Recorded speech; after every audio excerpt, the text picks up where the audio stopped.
In this session, we are going to look at mind maps, what they are and how they might be used in business analysis.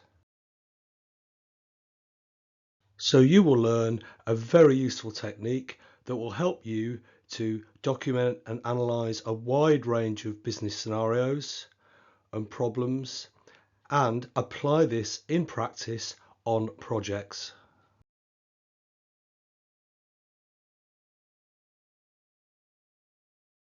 A mind map is a diagram that you can use to capture and organise information visually.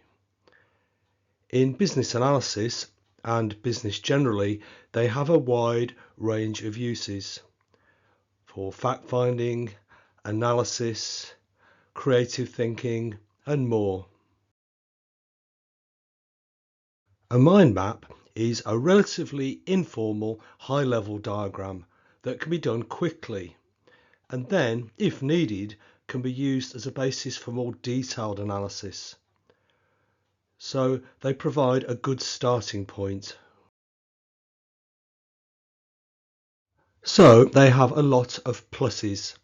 They're relatively quick to do, easily understood by a range of stakeholders and therefore a good tool for communication. And a general point in business analysis is that visual documents are generally easier to talk through and review than more formal text-based documents. Also, as you'll see, mind maps can be great for creative thinking. They can be useful at any stage in a project, but are generally most used in the early fact-finding and analysis stages. They're often produced collaboratively. By that I mean as a group exercise in, for example, a workshop, and they can be initially drawn by hand and roughed out during a workshop or other exercise, and then enhanced and formalized and expanded if needed as you move forward.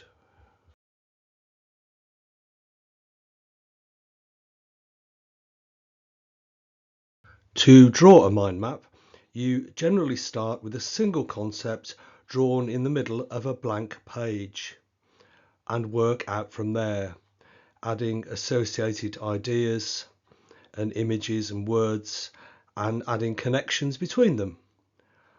I will illustrate that with an example in a moment. Returning to our case study based on Anytown College. Early in the project, they've looked at the business environment that they're operating in and potential opportunities.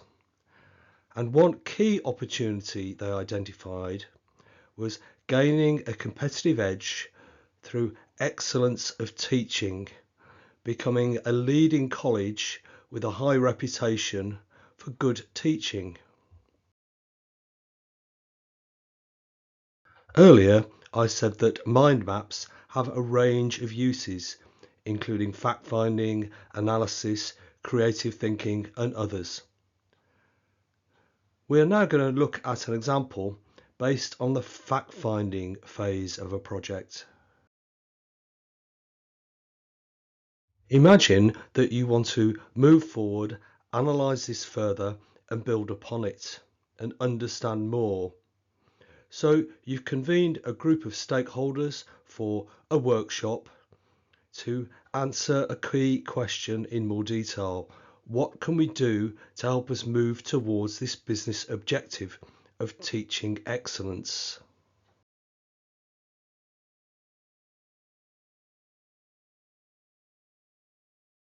One of the things that you have decided to do in this workshop is to draw up a mind map.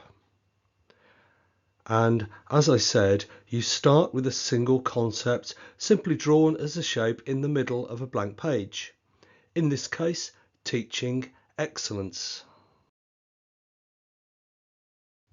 One of the first things you often do in a workshop is to ask participants to note down any initial ideas, sometimes on a post-it note or a card. And imagine here that 3 of the ideas that have emerged to support and build on teaching excellence are better courses, improved use of technology, and leading edge facilities for teaching. These 3 ideas can be added to the mind map, as you can see here. So we've added the associated ideas and used lines to connect them to the central concept.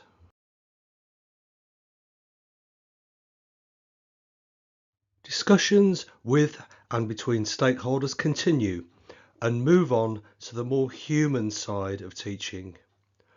So 3 more key concepts emerge: the importance of teaching staff, the staff who support them, and of course students.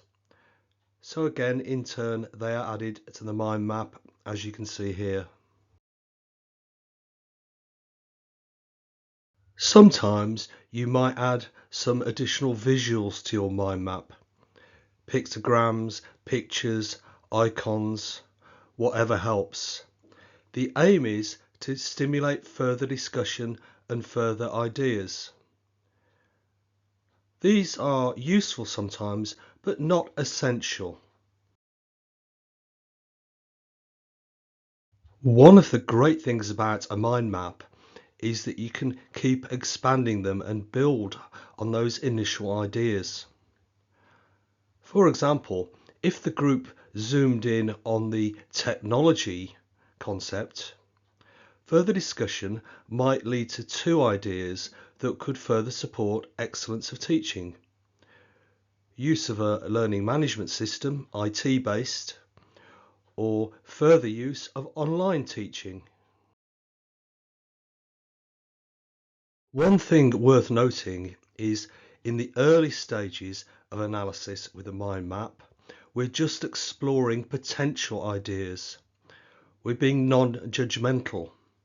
What I mean by that is, for example, if some of the group think online teaching is an absolutely brilliant idea and others in the group think it's maybe a bad idea, that's fine. We can still include it on the mind map. We're not saying we're going to move entirely over to online teaching or anything like that. We're just including it as a potential idea to support teaching excellence. You can then continue adding to and expanding on your mind map as long as it's helpful, as long as time and common sense allow. So under courses, the group might come up with the ideas of improved course design, content, and maybe sharing more content between courses to avoid reinventing the wheel. Discussions around how to support excellence of teaching might include improved employment conditions, better recruitment procedures, and maybe establishing a better culture and philosophy to support excellence and attract the best and brightest staff. One thing that this illustrates is that in business analysis, you need to think widely and creatively. So although one core aim of our project maybe is IT based, with our new learning management system and support for online teaching, some of it is much wider than that, about business issues, about people. For example, establishing an improved business culture and philosophy. Very little to do with IT and other technology, but very much to do with people. And one of the great things about mind maps is they very much support this breadth of vision, this creative thinking. If it was helpful and time allowed, we could then go on to add a 3rd level of detail. For example, teaching staff, then employment conditions, and then that broken down into the 4 ideas, areas you can see here.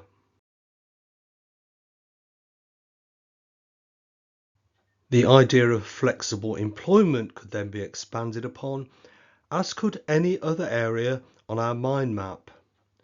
So in a sense, mind maps are infinitely expandable.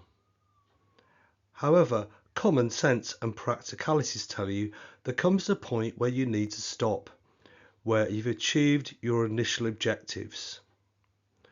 And you can build up from there as required using further mind maps or other analysis techniques.